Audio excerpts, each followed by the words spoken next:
Bonjour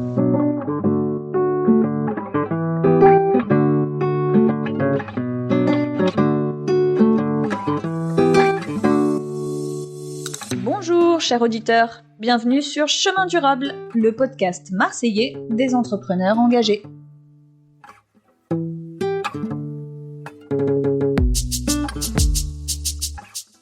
Bonjour à tous, on se présente Laurence Et Clélia, deux amies qui avons travaillé dans l'environnement. Aujourd'hui, on a décidé de créer un podcast. Ça nous permet d'explorer les initiatives locales de développement durable applicables en entreprise.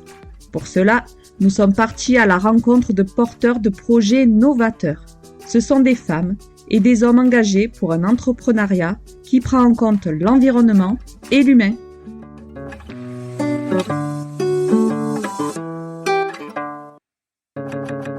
on a donc décidé d'aborder différentes thématiques de la responsabilité sociétale des entreprises sur lesquelles les PME peuvent s'engager. On mettra en lumière des actions concrètes qui peuvent favoriser les conditions et relations de travail, l'impact environnemental et le développement local. Mais avant de rentrer dans le vif du sujet, on va vous expliquer comment on en est arrivé à imaginer ce projet. Car au-delà du fait que ce sont des valeurs qui nous tiennent à cœur, elles sont appuyées par un cadre législatif de plus en plus ambitieux et incitatif pour les entreprises.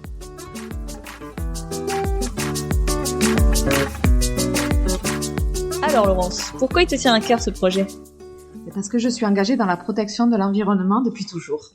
Chez moi, c'est zéro gaspillage alimentaire, je fais mon compost, je fais beaucoup de récup, et ma consommation, elle est locale et saisonnière.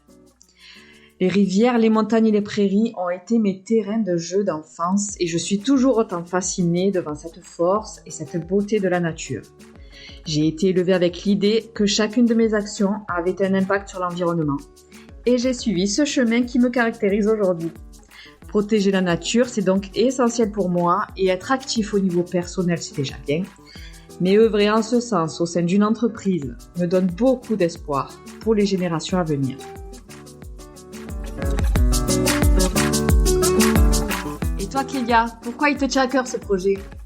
Alors contrairement à toi, ma famille ne m'a pas particulièrement sensibilisée à l'environnement. J'ai eu un parcours d'études assez classique de commerce international, marqué par des valeurs comme l'ambition, la reconnaissance sociale et la consommation. Pour moi, en fait, l'environnement, c'était faire un road trip en 4x4 dans les grands espaces à l'autre bout du monde. Et finalement, je dois quand même avouer que cette première phase de ma vie m'a permis de vivre ailleurs et de me confronter à d'autres réalités, souvent plus simples et plus altruistes. En Amérique latine notamment, j'ai été fascinée par le plaisir, l'énergie et l'efficacité du travail collectif par rapport à une réussite individuelle. J'ai aussi été secouée dans mes convictions face à l'humilité des relations entre les hommes et l'environnement. Pour autant, je reste passionnée par la dynamique et le pouvoir d'action du milieu entrepreneurial. Mais à un moment où les enjeux environnementaux et sociaux sont plus présents que jamais, mis en lumière par les événements que nous traversons, j'ai envie de montrer tous les bénéfices qui résultent de la synergie entre les entreprises, les humains et l'environnement. Et j'ai aussi envie de montrer que les acteurs agissant dans ce sens sont nombreux, réalistes, entrepreneurs, mais qui sont également portés par des valeurs plus vertueuses. Dans notre premier épisode, on vous fera découvrir le parcours de Pascale Bossan, une chef d'entreprise passionnée par l'humain et l'environnement. Elle a réussi à mettre en place une dynamique collective autour de ces sujets. En participant à ce podcast, elle a souhaité partager son expérience avec vous, aussi bien les difficultés que les réussites. Alors à tout de suite pour cette première rencontre.